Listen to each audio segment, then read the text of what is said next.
Good day, everyone. Um, you're currently playing a song by Queen known as Radio Gaga. Really good song, highly recommend it. But I guess that kind of tells us where we're going with this today, so you guys can have an idea of the radio revolution and the rise of consumerism. So let's get started, let's have some fun, and let's get into the show. So, for today's objective, we're going to learn how the radio changed American lives in the 1920s by analyzing data, such as maps, bar graphs, and primary and secondary sources. Fun. So, we're going to do a little installment buy and skip. Ernest will be in blue, and his wife Betty Lou will be in pink. So, bear with me on this.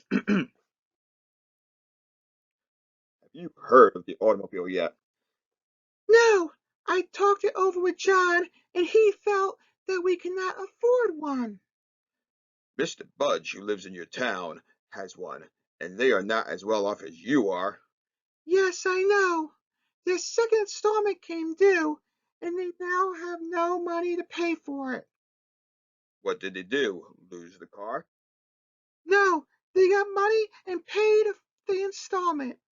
Well, how did they get the money? They sold the cook stove. How could he get along without a cook stove? They didn't. They bought another one on the installment plan. Now, going through this, I know I deserve an Oscar. Like, oh crap, clap for me right now. The idea of buying everything on an installment plan eventually will lead to debt, leads to issues. They wanted a car. They couldn't afford one, but the neighbors bought a car. What do you do? They put it on credit. They're going to pay a little bit at a time. But now they don't have the money to pay when it's due. What do they do? They sell their stove. But now they have no stove to cook on. So what do they do now?